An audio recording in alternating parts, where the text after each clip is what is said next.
So everybody, want to let you know that we are recording this, and Omer will send a link afterwards of the whole presentation, so you do have it and you can reference back to it.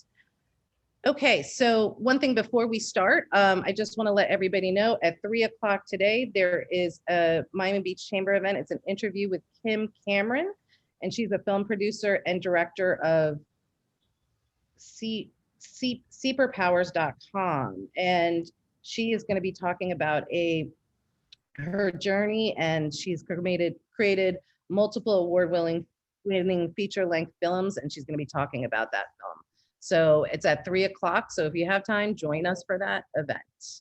So today we are going to talk about NFTs, and it's a new technology that I'm sure everybody's been hearing about, but doesn't exactly understand what it is. I'm excited to get a lot of information today from our speaker, Jason Inasi. And Jason is a lot of things. He's an entrepreneur, he is an investor, he is our Chamber Circle member, and he owns Factory Interactive, which helps clients transcend traditional marketing methodologies through the implementation of innovative digital solutions.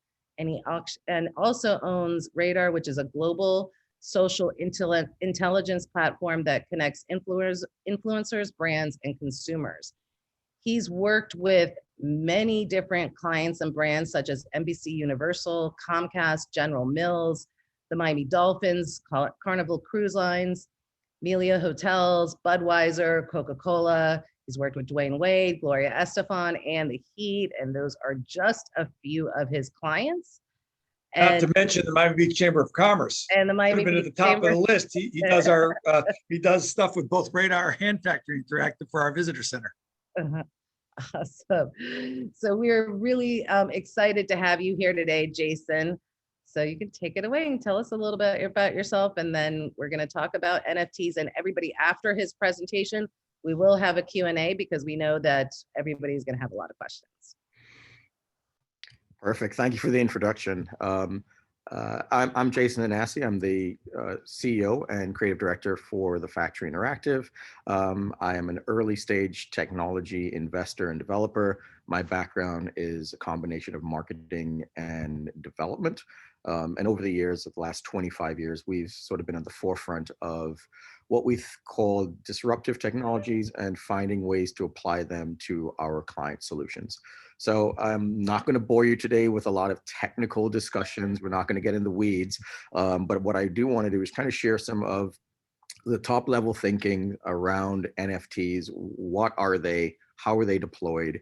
Some of the use cases and some future looking projections and use cases for NFTs in general. And hopefully I can answer some questions and find ways that you can directly connect or think about implementing some of these technology solutions, whether from an investor point of view or even integrating it into your own businesses and thought processes. So I'm just going to share my screen with you very quickly, and we'll start there.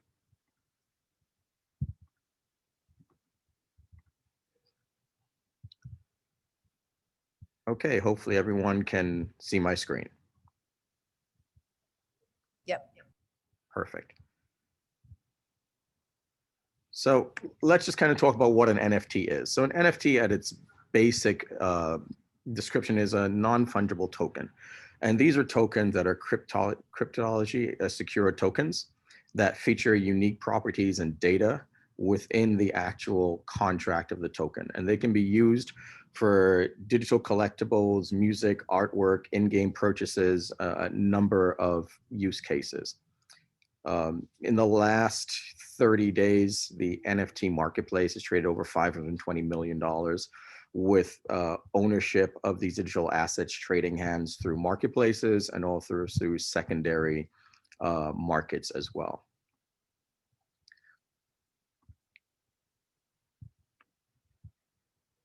So NFTs are deployed on something called the blockchain. And this is where things get a little bit more confusing from the way that we think about traditional technology. What a blockchain is really is, it's a database across a network of computers. And once one record has been added to the chain, it's very difficult to change. We call it immutable data. The reason for that is as the record is created, it's stored on the block, and then these blocks are added to chains. The only way to decipher the block is through a number of what we call hashes that need to match across the entire chain to make sure that that block is accurate. And because it is decentralized, it basically allows the end user to have faith in the fact that the block or the record cannot be changed by any one person because of the complexity in decrypting the actual chain to match in real time. So for example, if I created a record for something like Tolstoy's War and Peace, if I changed one comma and re-uploaded that into the blockchain, it would create an entirely new version of that record. So it becomes very, very difficult to make changes. And as a result of it, it creates a sense of ownership and a pathway to that ownership in the blockchain. Sort of that's the simplest explanation I can put. So NFTs are basically deployed on this blockchain. So NFTs are part of the Ethereum cryptocurrency blockchain. And this allows for the sale of unique non-fungible assets from the currency itself.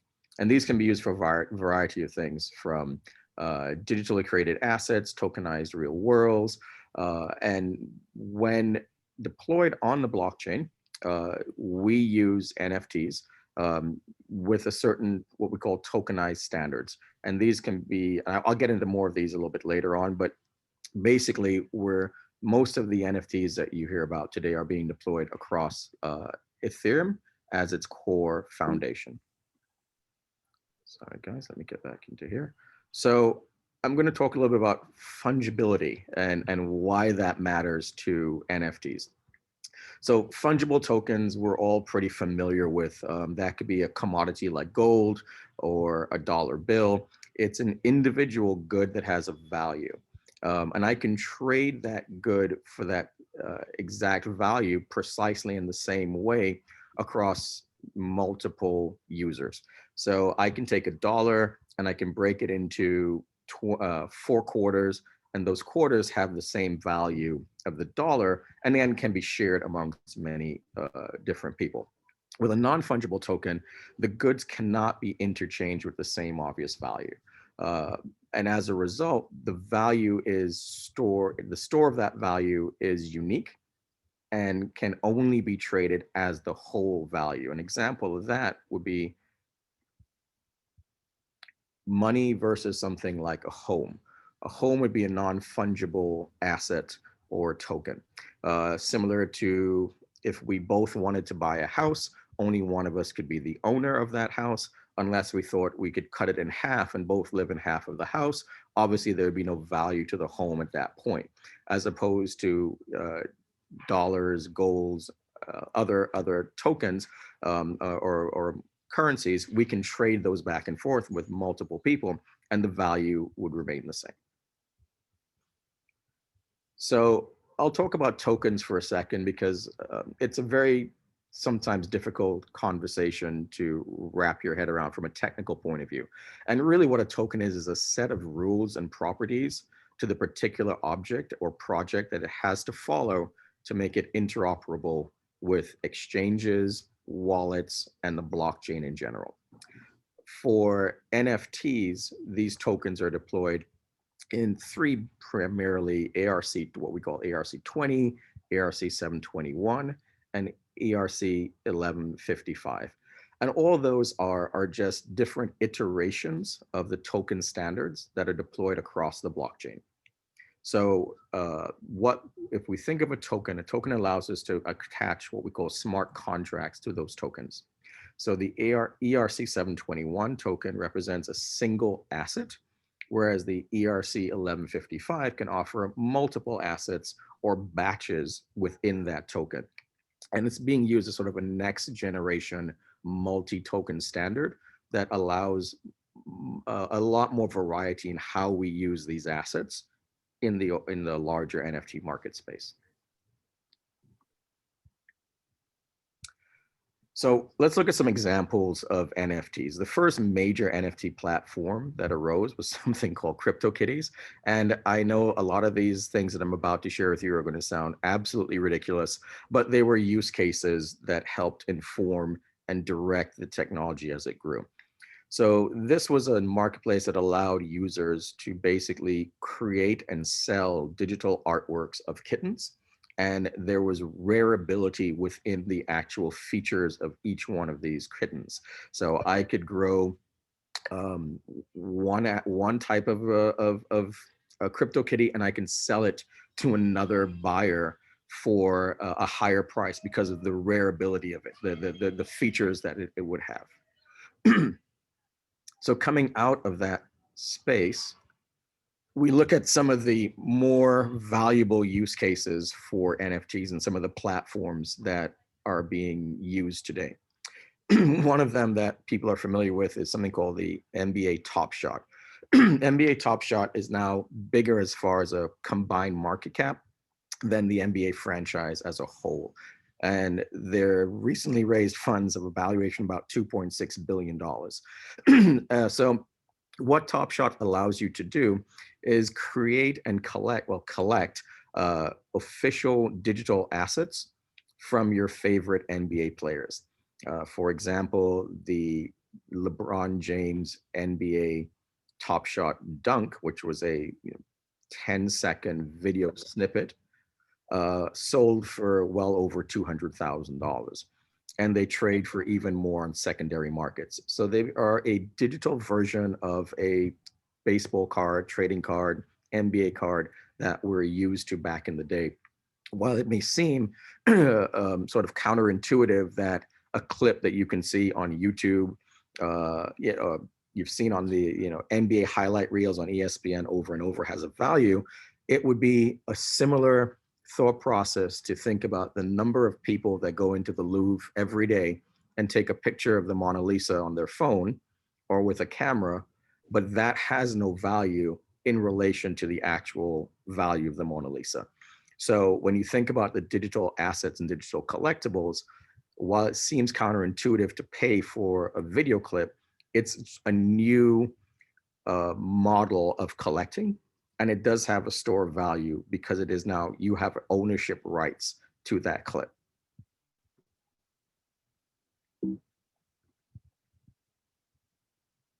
Other platforms, and we're going to talk a little bit about OpenSea a little later, that are very, very active and are being used by thousands of people daily, are platforms such as OpenSea.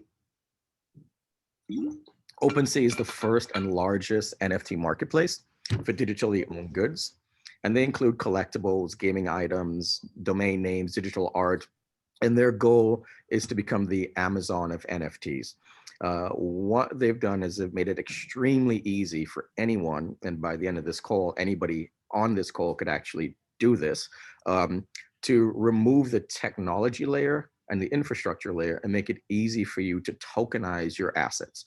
So if you're a musician, if you're an artist, if you are a filmmaker or a songwriter, if you had a piece of value, what you think could be valuable, you can tokenize that, upload it, sell it, and trade it on OpenSea within 30 minutes. If you knew some of the very basic things and understand some very, very minor connectivity issues that you would need to know about trading on the blockchain. It's very, very simple. They've removed a lot of the technology hurdles, and they're building what we call sort of the infrastructure highway for faster adoption and better use cases within this space.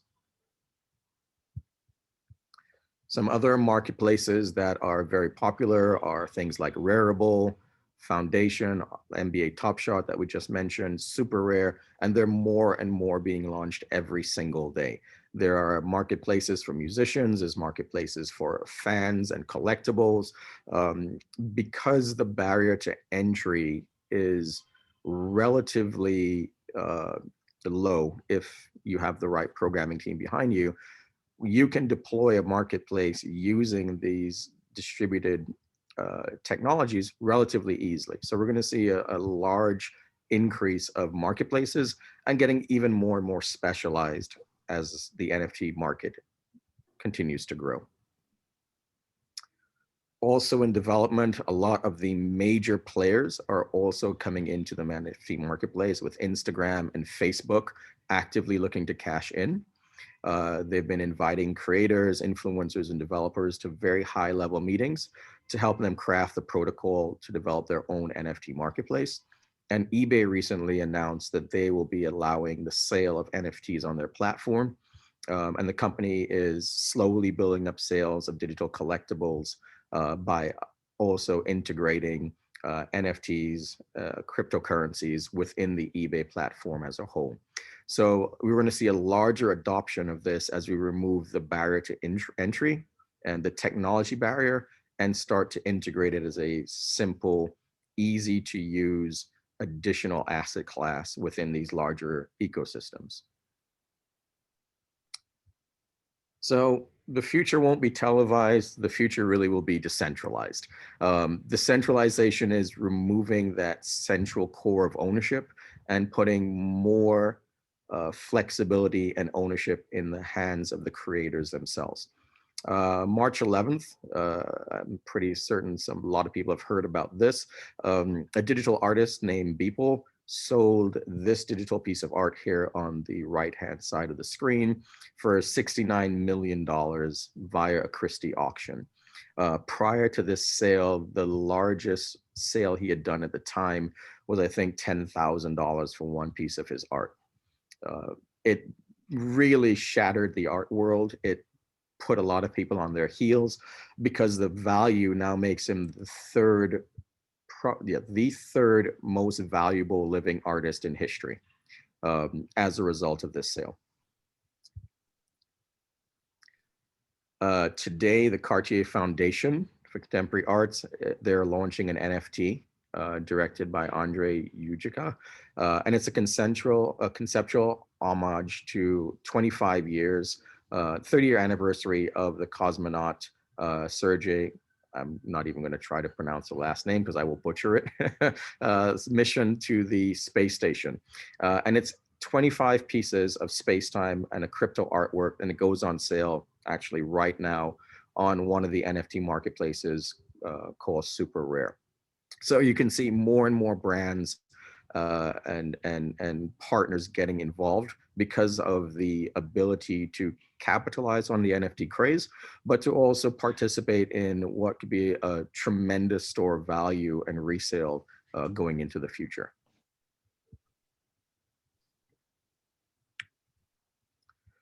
So for musicians in particular, the last year due to COVID has been extremely difficult. The inability to perform, the inability to go to events, go to concerts, all of that was taken off the table for anyone in the performance space. So musicians have seen this as a huge opportunity to also not only find another source of income, but to take control of their careers. So Justin Blue here, he actually re-uploaded his 3-year-old catalog of music and generated 17 million in sales from his NFTs, which at the time was the highest paid for a single NFT until the artwork that we just looked at was launched via Christie's. Kings of Leon generated $2 million in under 7 days for their NFT sale of their album. The album itself featured 6 golden tickets, which allowed the owners of those tickets 4 front row seats to one of their shows at any Kings of Leon headline tour. And it brought in a significant amount of revenue for the band and allowed them also to participate in the space.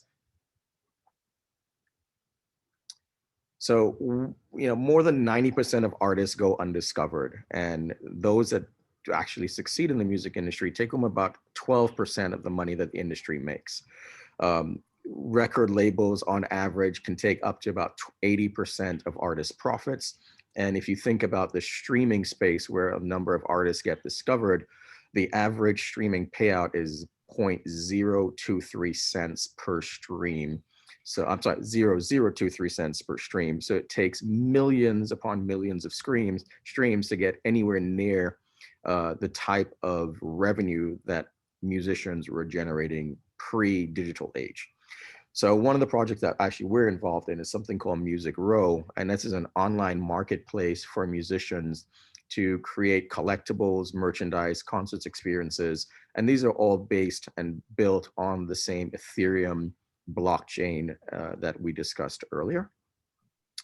And it allows for levels of rarity and access. So you can have, we have collector tokens, we have access tokens, and what we call the gold record tokens.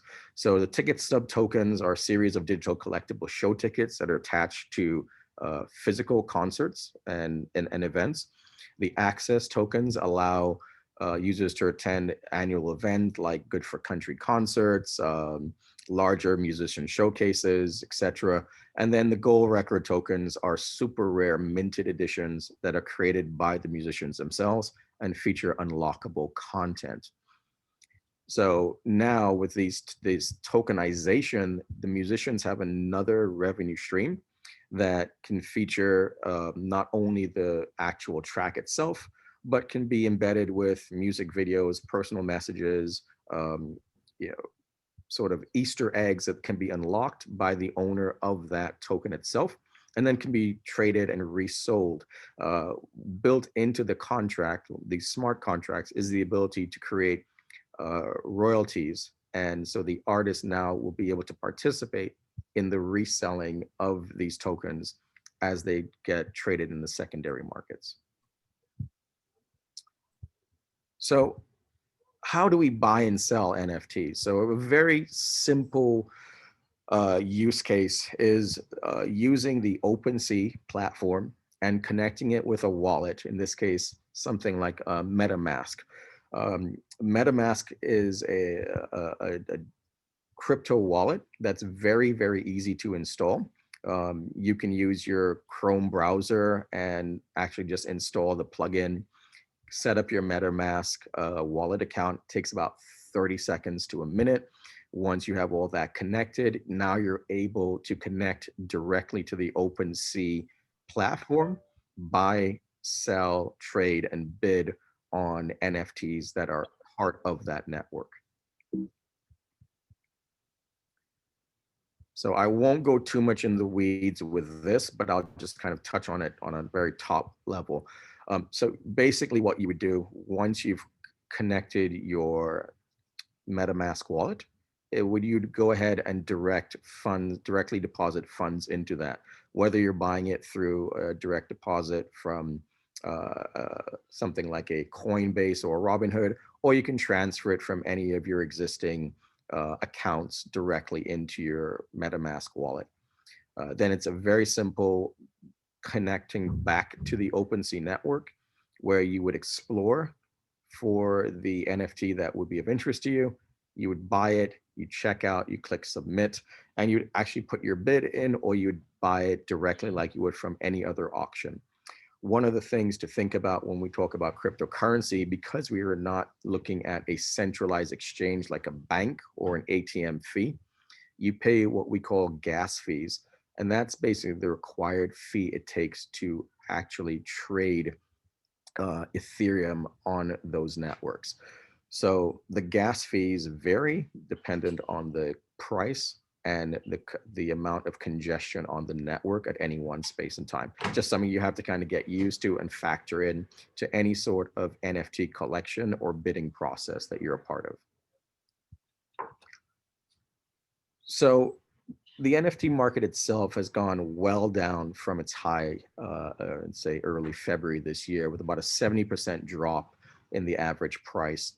A lot of that is due to just massive speculation, oversaturation of not very well thought out projects, and just the global hype surrounding NFTs. But fortunately for us, we see a long-term future in the use of NFTs for more than just artwork. And there are many real use cases for NFTs that can be revolutionary to many, many industries. Supply chain management, for example, real estate, carbon emissions and tokenization of carbon credits and blue credits, shared ownership and investment in real estate or any other type of commercial asset. And the list goes on and on. There are a tremendous amount of opportunities for people to use this emerging technology for everything that you can think of, including, collateralized loans, insurance, liabilities, shared ownership, copyright ownerships, property management. The list goes on and on and on. And we're seeing more interesting projects come to light every single day. So as we go forward in this sort of blockchain decentralized world, we're very excited at the many possibilities and the many use cases that we're seeing for this technology. And we're hoping that as it evolves and the infrastructure highway gets more actively developed, that we'll see more real world use cases for NFTs as we go into the future. And that is my presentation. Hopefully I can turn it over for some questions and comments. Thank you. I have so many questions. Hold on a second. I have so many questions, and I see somebody already has their hand raised. A couple of people have their hand raised. I just want to ask a first one question, then we're going to go to you, Tom, and then David. One of the things that you mentioned, like with the NBA, with the clip, right? And having, they have rights to LeBron's, that one dunk that he had. Well, he's had a lot of dunks, but a specific dunk that he had. Now, if the person who purchased that, if people show it again, does he get royalties for that? So it really depends on how the token is verified. This is more of a collectible and store for that person.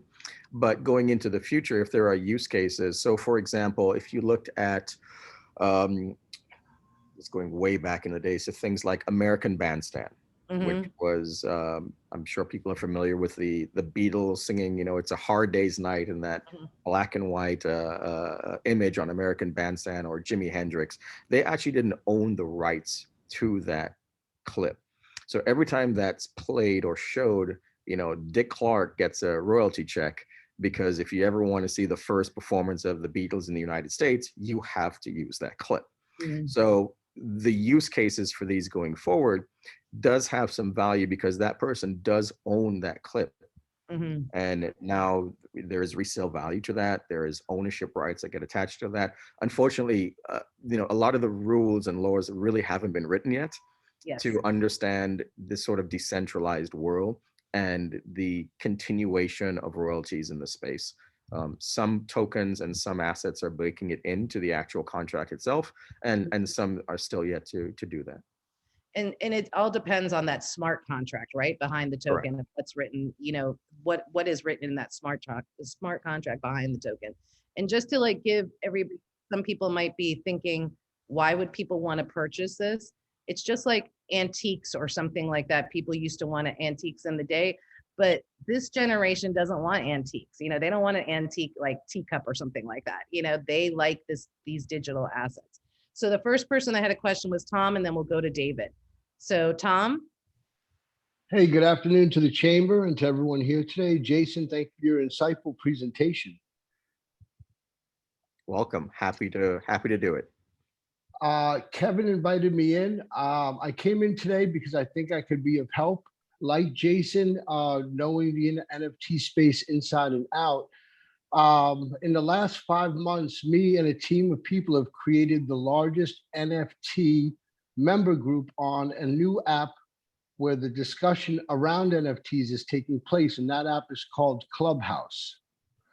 I understand on the call, because we deal with people coming into the NFT space who know nothing about it. We have to deal with people who are at level 1 every day and helping them all the way up to level 5 people.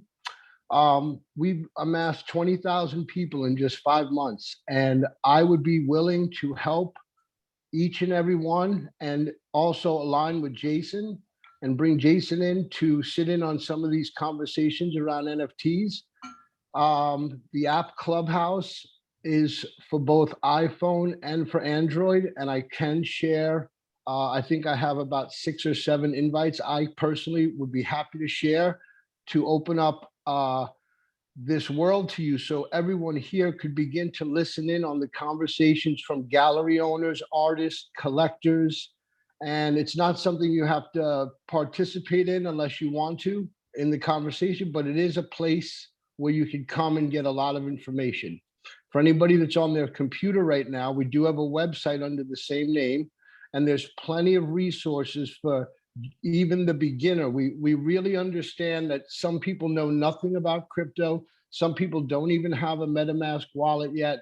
We understand, and we're here to help. So Jason, in congruence with what you've presented so beautifully here today, I'd like to offer any future assistance to yourself, the team here, and the name of the site is nfts.tips.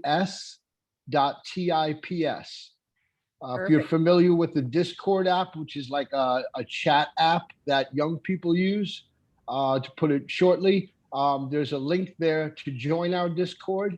And you can see there's many places for you guys to get involved and ask questions. And we have a whole bunch of people that want to help. So Jason, I don't know if that's helpful to you, but I'd like to extend that invitation going forward, and would love to talk and team up in the near future. This is Tom from Miami Beach. Thank you. Any questions for me, I'll answer them. So Tom, you're having discussions on NFT on Clubhouse. So we should just look for you, Tom LaRock, on Clubhouse, and then you'll see, or what's the group name on Clubhouse? The group name for you guys to join is nfts.tips. And again, it's also the name of the website where you could begin a journey on finding the resources you guys need to start to begin to see where this is going. Okay. And all the excitement around it. Thank you. Okay, perfect. I'm excited I'll jump on some of those conversations on Clubhouse. So David, we have a question from you. Yes, thank you very, very much. And again, Jason, can't emphasize the importance of what you talked about. As you well know, being in the cybersecurity business, it is something that we are watching carefully due to the fact of how things are being transported. And so I need to get as educated as possible, as quickly as possible. So I don't know if you have any videos, any slides, whatever I can use, because again, I'm not 25 anymore, and these kids are blowing me away with their transfer of wealth and knowledge. So I definitely want to get with you on that front. But my question is more towards the crypto side. You talked about the tokens, and there are other tokens out there. Can they use Ethereum and other tokens to purchase these NFTs, or how does that work? I'm trying to get an understanding of how the money is going to watch, because that's critical. Yeah, so it that you can. So the simple answer is yes, you can. A lot of the different marketplaces use different tokenizations. So DAI tokens, Ethereum, you can choose to watch what cryptocurrency you want to transfer into. So for example, in MetaMask, I can take my Bitcoin, convert it to Ethereum and use Ethereum to trade on OpenSeas. Pretty simple to do. It's just like a currency transfer. And for other platforms, you can do the exact same thing. So it's kind of platform dependent. And then the core technologies that power these platforms really kind of depend on what you're going to be using, whether it's Flow, Ethereum.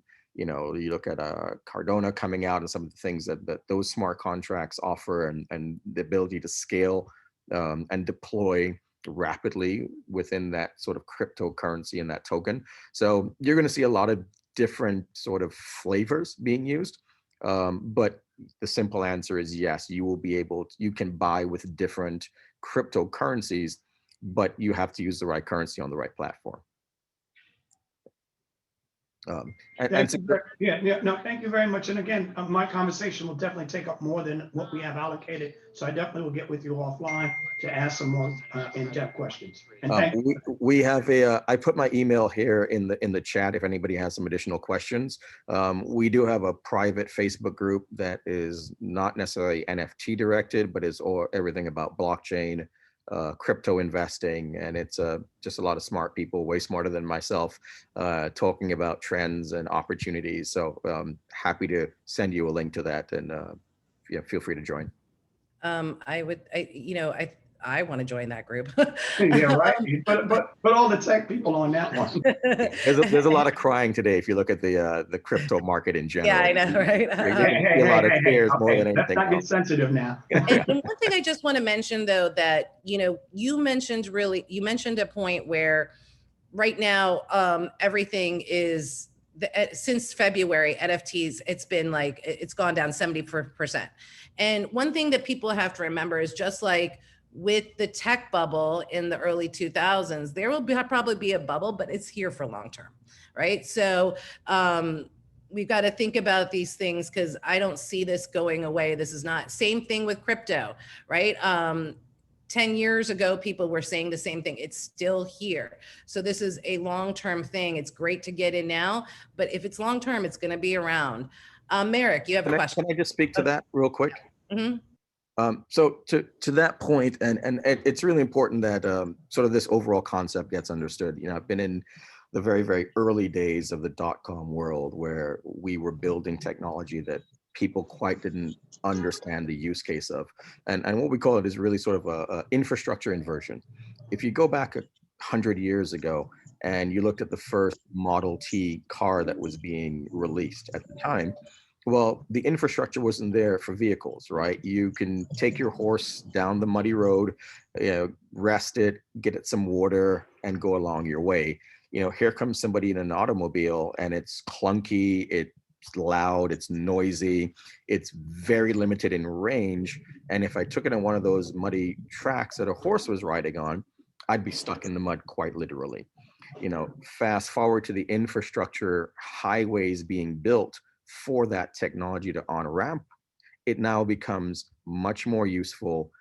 Horses are getting passed at 100 miles an hour, and the ability and the use cases of that technology is now in line with the inversion of the infrastructure. So when you think about all of the things that you're hearing here, and you hear, silly things about a crypto cat being sold for $300,000, it really is sort of a very, very early stage birth of an entirely new way of looking at technology, asset classes, wealth building, and just think about it from that technology and infrastructure inversion point, and then think of things, use cases like cars and horses, and you can kind of see how quickly we're going to get to that next phase of development and use. So anyway, I just wanted to kind of speak to that. No, that's perfect. And we're going to take Merrick's question, and then I want to have a question on use cases, and we can discuss it more, because I want to talk about a little bit about that. But Merrick.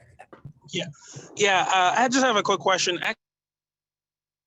Merrick, you're muted. You're muted. Okay, go. Did you hear me? Yeah, we can hear you now. Oh, can we use other wallets, like a trust wallet? Yeah, you can. I mean, if the more you know about this, if you think about what an NFT really is, you're looking at the metadata that's stored on the blockchain. So if once you can access and move that metadata or that asset to a wallet, where it's a cold storage wallet, like a Ledger or one of those wallets, it's really, it's the purchase, the transfer, and the storing of that asset. So yes, you can use different wallets for different asset classes. It's just a storage of that data. Just like you wouldn't want to keep $1 million in Bitcoin on Coinbase or one of these exchanges. You'd want to pull that off and put it in a cold wallet like a Ledger, just for the safety aspects alone. Gotcha. Thank you. Thank you, Merrick. Does anybody have any other questions? Because I have a couple, but I want to, Natasha, go. Hey, thank you again, Jason. This was awesome. Question for you. I'm in the real estate space, and I'm actually teaching classes now on crypto and the utilization of Bitcoin and so forth in the real estate purchase game. There's new prop tech that's coming out that we see, but we're having some legislative issues. What do you see the real use for tokenization when it comes to real estate, and what do we need to do to get the legislation through? I can't speak to the legislation side of things and what we need. I'm pushing every button on that one. Yeah, I'm going to kick that can down the road a little bit. But how can we use it? Really simple. You look at the complexities that go into any real estate transaction, the additional layers of cost, uh, you know, authentication, verification that needs to happen. Look at 30% of the world's real estate has no ownership. We don't know who actually owns them. So if we could start putting smart contracts, immutable contracts in place that show proof of ownership, if we reduce those 7 different layers to maybe 2, it's very possible that I could decentralize real estate if I can show you through, a real use case that I own this property. It's immutable, it's verifiable. You want to buy that property, well, let's just do the transaction, and all of those pieces in the middle get cut out of it. So Right, now right. what's the value to that owner of that real estate? Obviously I'm not paying, I'm sorry for all the realtors on the phone, all the closing costs, all the titles, everything else, I've already proved it in my actual wallet, in my contract. So now we want to make a deal.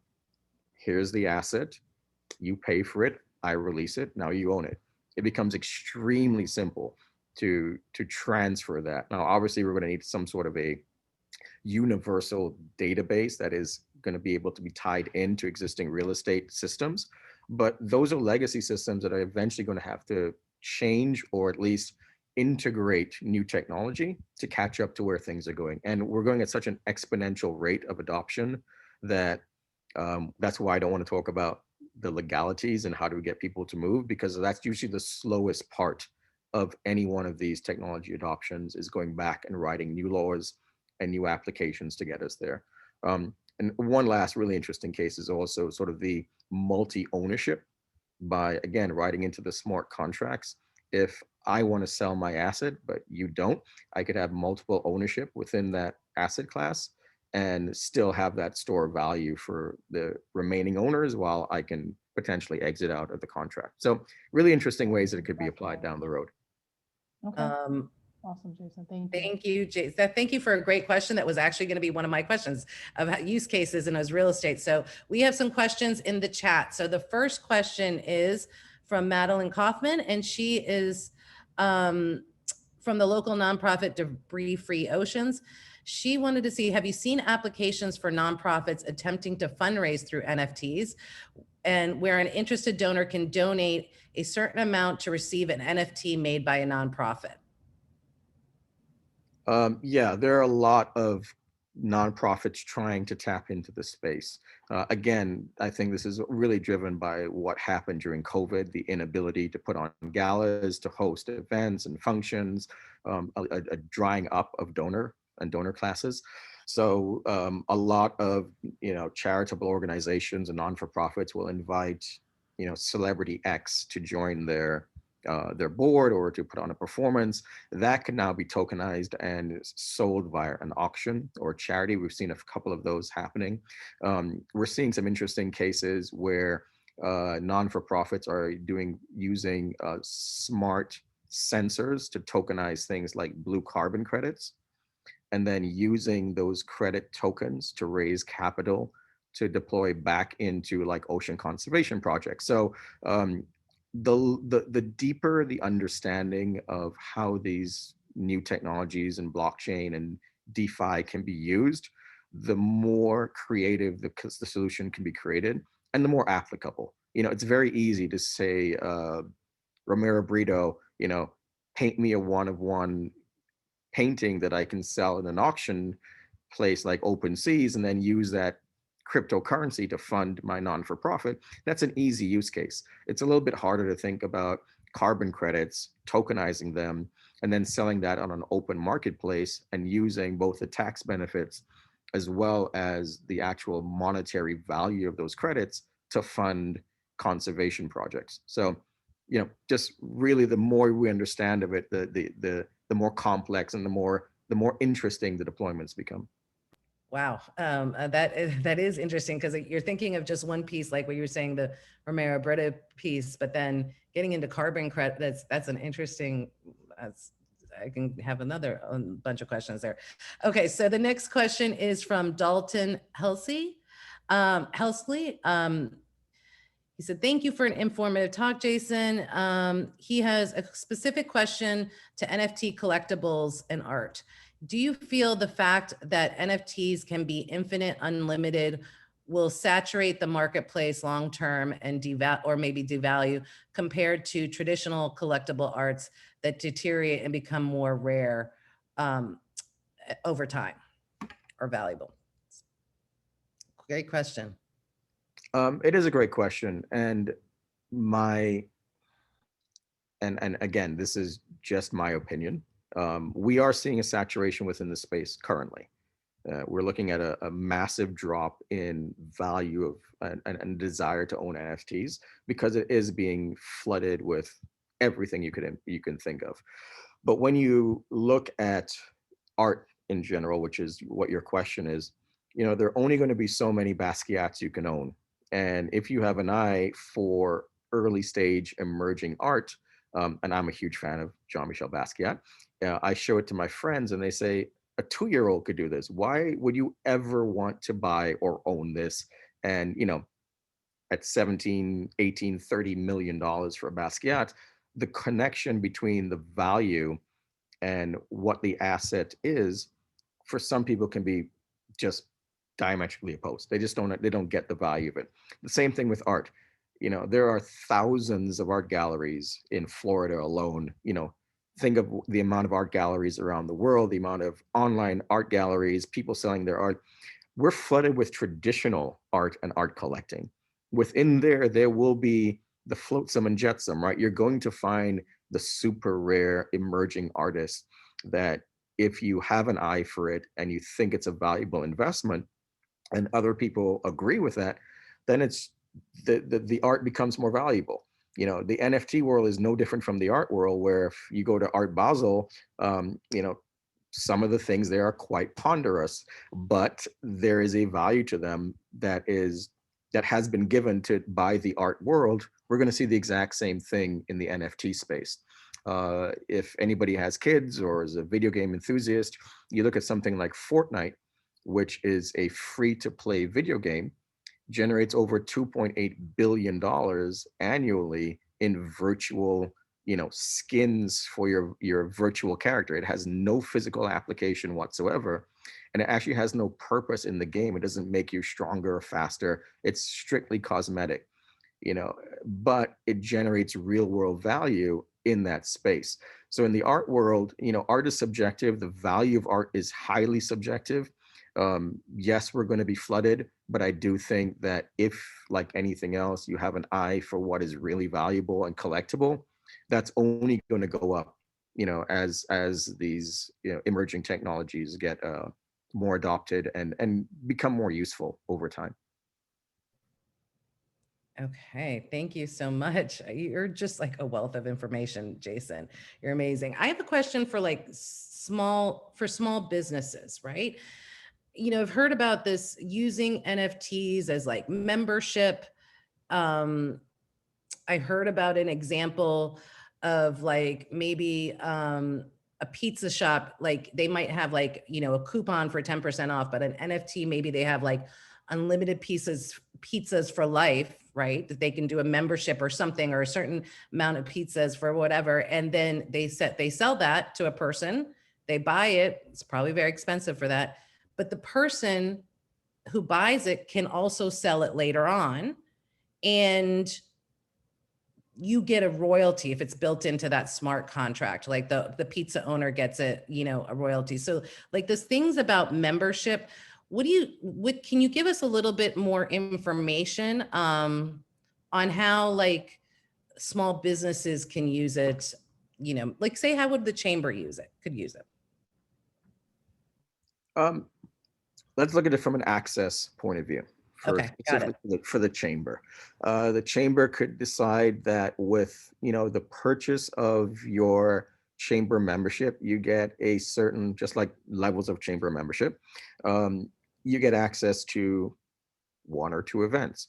But if you purchase the Chairman's Circle tokenized NFT, not only do you get access to maybe every event in the year, but they're built in and baked in additional unlockable assets, contents, maybe a database of who the chamber members are.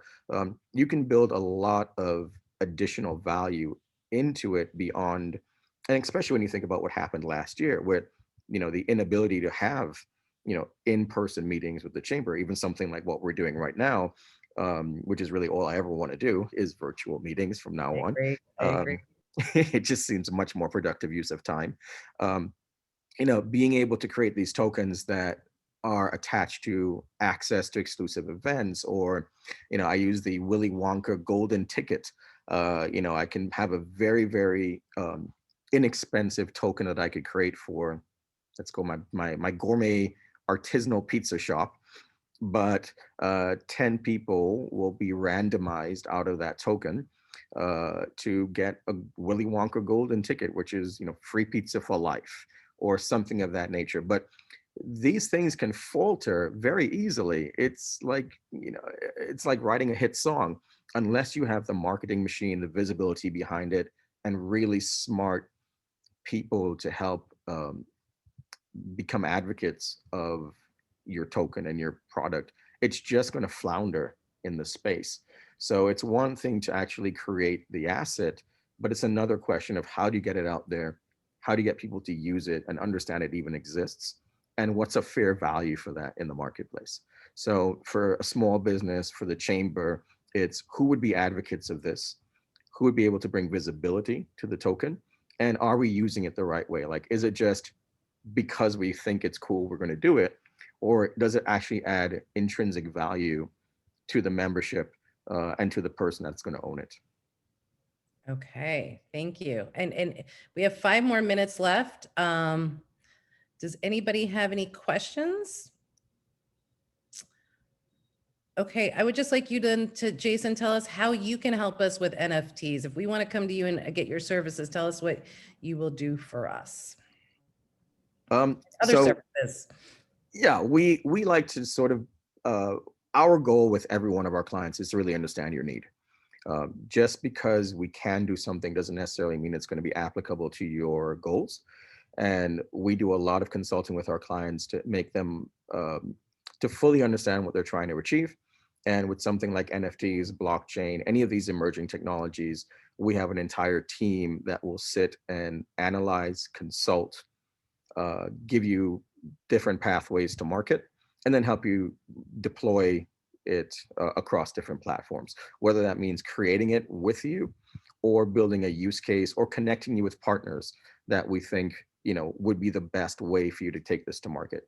So with some of our professional athletes that we work with, we're doing some very, very unique things with them, connecting them with people in the city. We're doing an interesting project with the city of Miami itself, and we're in talks with the mayor on really unique cases and ways to deploy NFTs. And for all of our clients, we just spend a lot of time consulting with them and then actually helping them build this out so that they can hit their use case. So yeah, that's what we do, and we're happy to help. My email's in the chat here, and need any questions or want to learn more, I'm always happy to talk about this stuff. And yeah, I make myself available. Okay, Jason, this is amazing. I really, really enjoyed it. You gave so much great information. You can see everybody here. It's such an interesting topic and people need to know about it. And I really appreciate you because you're just a wealth of knowledge. Okay, everybody, thank you. We have 2 minutes, and I just want to mention one thing. Deanne is going to talk about, there's an event at 3. Deanne, you want to talk about it? Sure. Hi, Deanne Connolly-Graham, Chair of our Women's Business Council here at the Chamber and working with the Charter Agency. Jason, excellent. We are so excited to be working with you at the Charter Agency as well, and you bring a lot to the table for us. This afternoon, 3 o'clock, we're going to be interviewing Kim Cameron, which has done an amazing film. She is one of the very few producers, directors, filmmakers out there, and she's done an animated film that's very socially conscious about the environment, good for our families, and it's important to know what she went through to even get this film produced. So if you're available at 3 o'clock, I put the information in the chat. We'd love to have you join us. It'll be an excellent and eye-opening interview.